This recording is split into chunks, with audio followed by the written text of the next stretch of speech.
Oke, jadi namanya ini Monopoly Despicable Me. Jadi nanti setupnya ini dibuka dulu, terus ambil yang ini, terus taruh di sini ya. Ada dua sisi sama yang di atas. Nah kalau udah, sekarang ambil yang ininya. Ini diambil dulu deh semua.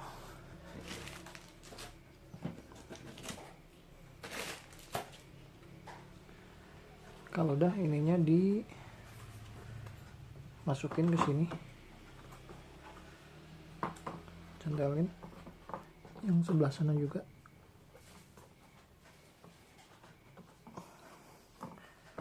Dia nggak bisa gerak-gerak ya. Oke, nah ini tuh ada karakter ya. Ini sebenarnya bisa main berlima atau berempat juga boleh. Ini per karakter dapat satu karakter ini. Jadi dimulai dari sini dulu ya, semua taruh di sini. Oke, nah nanti tiap orang dapat 10 koin ya. Ini satu koin dapat 10. 4, 5, 6, 7, 10 per orang ya. Ini buat modal di awal. Begitu nanti ini kartu tempat-tempatnya ya. Jadi kalau mau ke sini girls room ini, nah girls room ini berarti nanti dia dapat yang girls roomnya yang girls room. Nah yang ini ya, itu nanti ambil contoh aja. Ini taruh di pinggirin dulu. Nah nanti di tiap giliran tiap orang akan, kalau biasa pakai roda dadu, kalau ini kita pakai si spin buat diputer dimulai dari di tengah sini ya. Jadi muternya biasanya ini tuh kalau ini dimasukin ininya,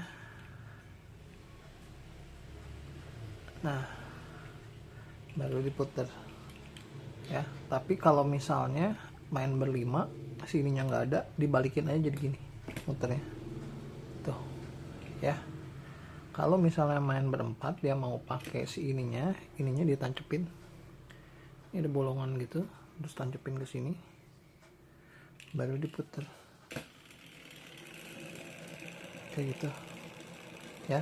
Nah dia berhenti di mana, itu langkah yang diambil. Misalnya berhenti di 5, berarti dia ambil 5 langkah, 1, 2, 3, 4, 5. Nah ketika dia berhenti di satu tempat di sini di magnetic ship, dia punya pilihan mau beli atau enggak ya. Harganya ini $1.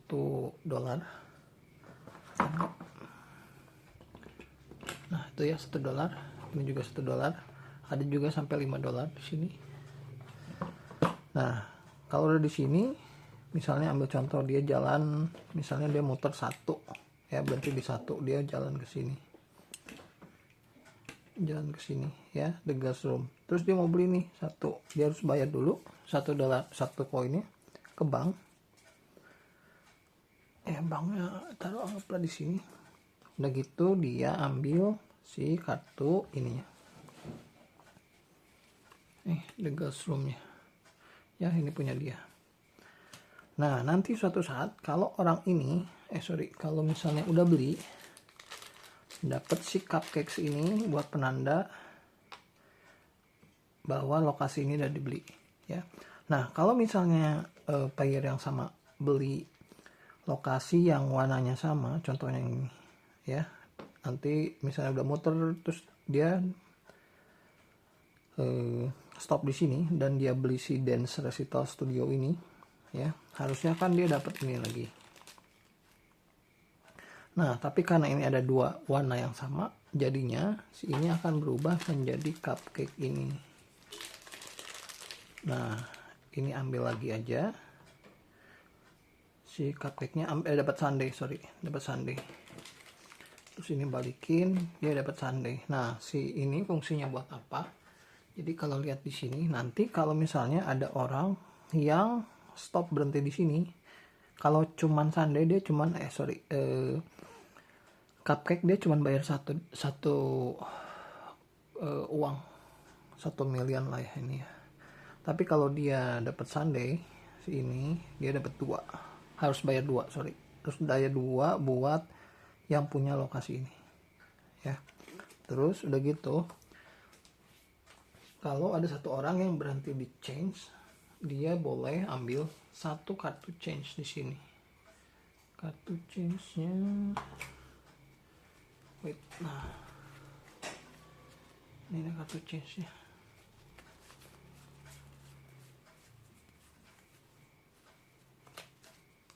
Kartu change-nya tuh yang ada tanda panahnya ini ya, nanti ditaruh di tengah. Kalau misalnya dia berhenti di sini, dia boleh ambil ambil satu, terus dibacain ininya apa, contohnya move ahead to the next own space with a cupcake. Jadi dia harus maju ke lokasi yang ada cupcake-nya ya. Ini dia langsung maju ke yang ada cupcake-nya. Si kartu change ini, kesempatan ini bisa bagus atau bisa jelek juga sih. Jadi nggak selamanya bagus. Ada yang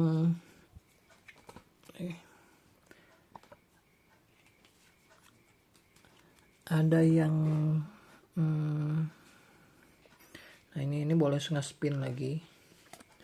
Terus ada yang boleh pergi ke tempat yang belum ada yang punyanya, terus boleh beli ya. Terus ada juga yang ini move to go tuh yang ini ya, terus dapat $2. Jadi nanti kalau misalnya ada satu pemain yang dari sini muter sampai ke sini lagi, dia dapat $2 ya. Setiap ngelewatin ini dapat $2. Tapi kalau misalnya dia stay di sini, misalnya dia muter ini dapat 1, terus dia berhenti di sini, dia nggak dapat $2. Kalau misalnya dia dapat $2 tuh kalau melebihi dia ngelewatin ya, misalnya dapat 2, dia dapat $2 kayak gitu ya. Nah kalau ada misalnya ini penjaranya buat apa, nanti di kartu sini ada kartu penjara, jadi dia harus masuk ke penjara ya. Nah ini tuh sama ini di ujung-ujungnya, kalau kita berhenti di sini nggak ngefek apa-apa, kita nggak bisa beli apa-apa, ruginya itu doang sih ya. Jadi yang di ujung-ujung nggak ada efek, kecuali kita nggak bisa beli apapun ya. Nanti kalau mau ke penjara, kamu dapat kartu change, kesempatan ya, terus kamu langsung masuk ke sini. Nah nanti di giliran dia, biar dia itu nggak boleh skip satu giliran ya kalau masuk ke penjara. Nah tapi ada kartu di sini juga yang bisa bebas dari penjara. Jadi misalnya dia go to jail, ada satu kartu go to jail, tapi terus dia ada satu kartu lagi change yang bisa bebas dari penjara. Jadi kalau dari situ langsung aja bebas ya, nggak usah, dia nggak kehilangan kesempatannya. Di giliran berikutnya dia nggak kehilangan kesempatan. Udah gitu doang. Permainan berakhir kalau ada kalau si kartu ininya udah dibeli sama semua orang ya. Kartu ini udah lokasinya udah dibeli sama semua orang. Udah gitu permainan berakhir, hitung jumlah uangnya paling banyak siapa, yang paling banyak uangnya dia yang menang. Udah, gamenya kayak gitu aja, simple dah ya. Oke, kalau nggak ngerti tanyain lagi ya. Thank you.